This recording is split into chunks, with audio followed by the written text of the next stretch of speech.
Сабақтың тақырыбы Бейімбет Майлин «Шұғаның белгісі» қара шелек әңгімелері. Сабақтың мақсаты «Шұғаның белгісі» шығармасын меңгерте отырып, Бейімбет Майлин туралы білімдеріңді тереңдету, шығармадағы кейіпкерлерді талдай отырып, өзіндік пікір қалыптастыруға жетелеу. Көркем әңгіме, повесть жанрының шебері, қазақ әдебиетінің негізін салушылардың бірі Бейімбет Жармағанбетұлы Майлин 1894 жылы Қостанай облысының Таран ауданында кедей малшының отбасында дүниеге келеді. Әкесі Жармағанбет те, атасы Майлы да кедей адамдар болған.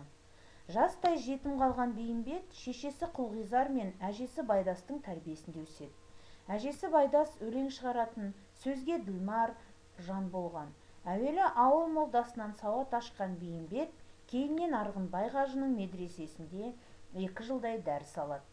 1913 жылы Троицкідегі Вазифа мектебінде, оны бітірген соң Уфадағы Ғалия медресесінде оқиды. 1917 жылғы ақпан төңкерісі қазақ даласына да елеулі өзгеріс әкелді. Сол аласапыран кезде Бейімбет Майлин Алашорда идеясын жақтады. Ақын Алаш идеясын жақтайтынын өз өлеңдерінде ашық көрсетеді. 1918 жылы Қостанайға Ахмет Байтұрсынұлы келіп, қазақ жастарын Алашорда әскерінің қатарына өтуді үгіттейді.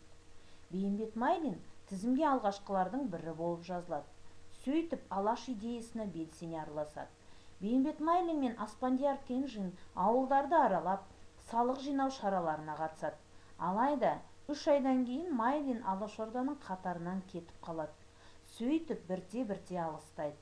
Дегенмен сталиндік репрессиялар кезінде оған жеңілдік жасалған жоқ. Бейімбет Майлин алдымен партия қатарынан шығарылады. Одан кейінгі тергеу 53 күнге созылып, атылғанға дейін тағы 3 ай түрмеде отырады. Сол кездегі отбасының жағдайын Майлиннің қызы Разияның хатынан анық байқауға болады. Ардақты әкем, Бейімбет сталиндік репрессия кезінде 37 жылы қазанның 6-сында жазықсыз халық жауы деген жаламен қамауға алынып, 38 жылдың 26 ақпанында НКВД-ның түрмесінде атылды. Ал 38 жылдың 13 сәуірінде шешем халық жауының әйелі ретінде 8 жылға сотталып лагерге айдалды. Ал біз балалары Мереке, Еділ және мен Семейдегі балалар үйіне жіберілдік. Ал 2 жасар кенжеміз Гүлсімді Алматыдағы сәбилер үйіне орналастырды. Ол кезде мен 12 жасар баламын. Әке-шешеден тірідей айырылған 5 баланың тағдыры не болушы еді? Біздің көргенімізді, көл болған көз жасымызды адамның басына бермесін деп жазады Разия Бейімбет қызы өз хатында. Енді балалар, біз осы Бейімбет Майлиннің өмірі мен шығармашылығы туралы аудио нұсқадан таныс болайық. Бейімбет Жармағанбетұлы Майлин 1894 жылы қазіргі Қостанай облысы Таран ауданының аумағында дүниеге келген. Кеңес кезең әдебиетінің негізін салушылардың бірі жазушы, ақын, драматург. Алғаш ауыл молдасынан сауат ашады, кейін Арғынбай қажының медресесінде 1913 жылы Троицкідегі Вазифа мектебінде, Уфадағы Ғалия медресесінде білім алады. Денсаулығына байланысты оқуын аяқтай алмайды. Ауылда ұстаздық етіп жүрген Бейімбетті 1922 жылы Сәкен Сейфуллин Орынборға шақыртады. Осында баспасөз істеріне араласады. 1934-1937 жылдары Қазақ әдебиеті газетінің бас редакторы болған.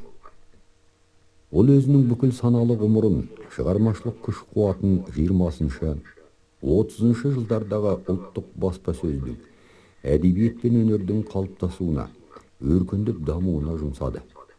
Сол жолда жанында пидетіп, Алаштың маңдайалды азаматтарының қатарында кеңестік тоталитарлық жүйенің құрбаны болды.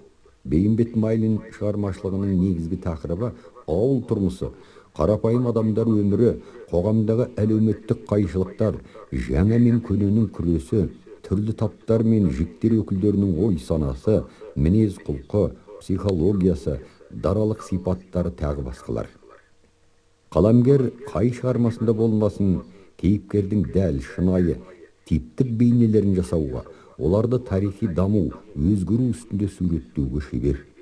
Оның шығармалары баршаға түсінікті қарапайымдылығымен, айшықты тіл өрнегімен, езу тартқызарлық ұтымды әзілімен дараланады. Жазушы көзінің тірісінде 50-ге жуық жеке жинақтарын шығарып, шығармалар республика, бүкілодақ көлемінде танылып, оқырмандардың ыстық ықыласына бөленді. Азамат Азаматыч, Қоңсылар, Қызыл жалау романдары, Раушан коммунист, Шұғаның белгісі тағы басқа повестерімен, ондаған әңгімелері, Рәзия қыз, Маржан, Қанай поэмалары, Майдан, Көзілдірік сияқты пьесалары ұлттық әдебиеттің баға жетпес қазынасы болып табылады.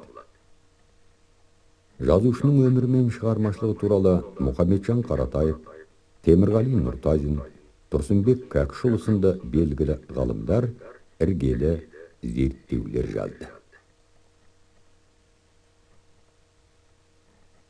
Майлин Шұғаның белгісі әңгімесі арқылы өзінің қалай үйленгенін көрсеткен.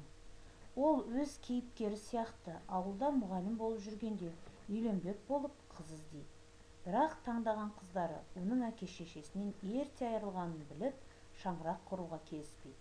Артынан Күнжамалды ұнатып қалады. Оған үйленейін десе, қалың малы болмайды. Сөйтіп біраз жүріп қалады. Арада 3 жыл өтеді. Бұл екі жас үшін үлкен сын болды. Күнжамалдың әкесі қызының жүдеу көңілін байқайды да малы құрысын, қалыңдығын алып кетсін деп хабар береді. Алайда Бейімбет қарбалас жұмыстардан шыға алмай біраз уақыт өткізіп алады. Ақыры сәті түсіп, қыстың қыраулы күндердің бірінде қалыңдығын алып кетеді. Шұғаның белгісі хикаятында оқиғалық өрілімдер, кейіпкерлердің мінездемелері, диалогтер, сезім, көңіл күйлері, Қасым деген адамның әңгімесі болып беріледі. Мұндай әңгімелеу мәнері халық прозасының қалыпты баяндау тәсіліне жақын. Бірақ қаһармандар мінезі мен әлеуметтік жағдайды талдау шығарманың реалистік жазба әдебиет дәстүрінде жасалғанын көрсетеді. Шұға айтқан сертіне берік, сезімі мөлдір, пәк махаббатты қастер тұтатын жан. Әбдірахман бейнесі де ескі қазақы ауыл арасынан шыққан, көзі ашық, көңілі сәулелі жастардың келбетін танытады. Шұғаның белгісі жастардың теңдік еркіндікті аңсаған, әлеуметтік әділетсіздіктерге қарсы үн көтере бастағанын шынайы бейнелеген шығарма. Енді балалар, осы Шұғаның белгісі туралы қысқаша түсінік алайық. Жазушы, ақын әрі драматург Бейімбет Жармағанбетұлы Майлиннің Шұғаның белгісі шығармасы қазақ повесінің көш басшысы. Шығармаға бірін-бірі қалтқысы сүйген жастардың махаббат бостандығы, 20-шы жылдардағы әдебиетіміздегі дәстүрлі тақырыптың бірі әйел теңсіздігі арқау болған. Повесть алғаш 1914-15 жылдары жазылып, Садақ қолжазба журналының 3-ші санында жарияланған. Шығарманың бас кейіпкері Шұға Есімбек байдың қызы. Шұға сауатты, көз ашық, сұлу қыз. Оған Әбдірахман деген кедейден шыққан мұғалім жігіт ғашық болады. Екі жас сөз байласады. Елдегі Айнабай деген біреу Әбдірахманға жала жауып, түрмеге жаптырады. Шұға құсадан айықпас дертке шалдығады. Қызының ауруы асқынған соң Есімбек Әбдірахманды түрмеден босаттырады. Алайда махаббат дертінен 3 құса боп Шұға қайтыс болады. Әбдірахман түрмеден оралғанда Шұғаның қазасының үстінен түсіп, аяулы Шұғасының ақтық хатын оқып күйзеледі. Шығармада ескі әдет ғұрыптың қыспағына ұшыраған Шұға мен Әбдірахманның трагедиялық халі суреттелген.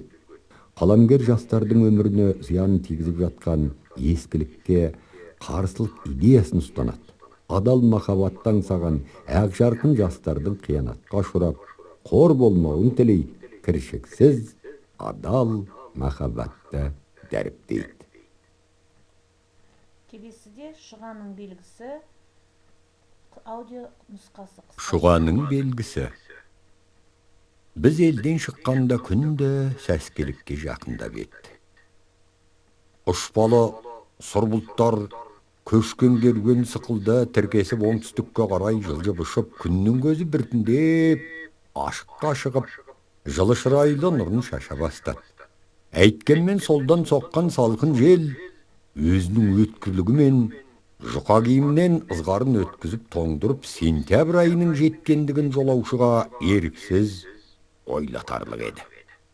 Біз екеу едік. Менің астымда жортақылау тапал торат жүргіштеу, ер тоқымым ескілеу, байлардың малға мінетін ер тоқымы. Үстімде қонған үйімнен сұрап киген шидем күпі, қолтығындағы жыртығынан жел өтіп мазамды алыңқырап келеді. Жолдасым 30-40-тардың шамасындағы жер ортасы адам, сиректеу сақал мұрты бар, қара бұжыр, күлімсіреп дөңгеленіп тұрған қара көзді, пішініне қарағанда бір түрлі сөйлемпаз адам секілді, астында қойшылар мінген қарагер бесті үсті-үстіне ұрып отырмаса, кейін қалып қоя береді. Қамысақты қой, осының сол жағын ала жүріп, ана жыбырқай көрінген обаның белесінен тура алсақ, алдымыздан бір кішкене сүрлеу келеді. Сол сүрлеумен барып, шұғаның белгісінен қара жолды қиып аламыз деді. Әңгіме азырақ ой бөлейін деді. Аттың жортысына шайқалып, ауырып келе жатқан іште ұмытылғандай болды. Жол қысқарту үшін жолдасыммен сөйлесуді мен өзімді тілеп келе жатыр едім. Бірақ бұрын сырлас адам болмаған соң, әңгімеге қандай жайының барын анық біле алмай сөз ашпап едім. Және менің бір әдетім жол жүріп келе жатқанда өзім сөйлегеннен де біреуді сөйлетіп тыңдауды артық көруші едім. Жолдасым жол әңгімесін бітірсе де, тағы да бар деген кістерді бір түрлі сөз сөйлеуге ыңғайланып тұрды. Мен әңгімені неден бастарымды білмедім. Жол жайын айтып өткенде шұғаның белгісі дегені бар еді. Одан пәлендей сөз туат деп, дәмеленбесем де бастауға себеп болсын деп ойлап, шұғаның белгісі дегеніңіз не нәрсе, тау ма дедім. Жоқ, әншейін бір обашық деді. Кейін қалып бара жатқан соң тағы тебініп қатарласып, шұғаның белгісін сіз білмейтін шығарсыз ау деді. Мен қайдан білейін, бұл жаққа бірінші келуім дедім. Білмейсіз, сіздер жассыздар ғой деді. Маған қарағанда өзіне дәуір көпті көрген үлкен адам болып көтеріліп қойды. Сіз білмейтін шығарсыз, жассыз ғой. Уақытында шұғаның әңгімесін бұл өлкенің баласына шейін біліп болып еді. Ой, шіркін, ай, өзде шұға десе шұғадау деді. Жолдасымның бұл сөзінен мен шұғаға ынтықтым, анығын сұрап білгім келді. Шұғаның әңгімесін айтсаңыз қайтеді, жол қысқарсын дедім. Айтайын деді. Қарагерді тағы тебініп қатарласты. Жалпылдап, жайылып келе жатқан етегін жинап, тақымына басып, ерніндегі насыбайын тастап, бір-екі түкірініп алып, ыңғайланып, бұл қызық әңгіме, тыңдаңыз деді. Сөз. Шығарма неліктен шұғаның белгісі деп аталып тұр? Екінші сұрақ. Хикаят дегеніміз не? Үшінші сұрақ. Хикаятта суреттелген табиғат көрінісін қалай атаймыз? Төртінші. Шығармада шұғаның бейнесі қалай суреттелген? Осы сұрақтарға жауап жазамыз. Келесіде бекіту сұрақтары. Шұғаның белгісі хикаятында жазушы шынайы түрде нені бейнелейді? Екінші сұрақ. Бүгінгі жастар үшін қоғамда әлеуметтік әділетсіздіктер орын алған ба? Бүгінгі қыз бен жігіт сүйіспеншілігіне ерік бермейтіндей ескі дәстүрлер бар ма? Шұға, Абдрахман және тағы басқа жастар арман еткен азаттық теңдікке не арқылы жеттік? Осы сұрақтарға жауап жазамыз да дәптерге жауаптарыңызды дотқа саласыздар. Үйге тапсырма. Бейімбет Майлин шұғаның белгісі. Осы шұғаның белгісінің авторы, оның тақырыбы, эпикалық жанр түрі, идеясы, кейіпкерлер бейнесі, жағымды кейіпкерлер және жағымсыз кейіпкерлерді толықтырып жазамыз.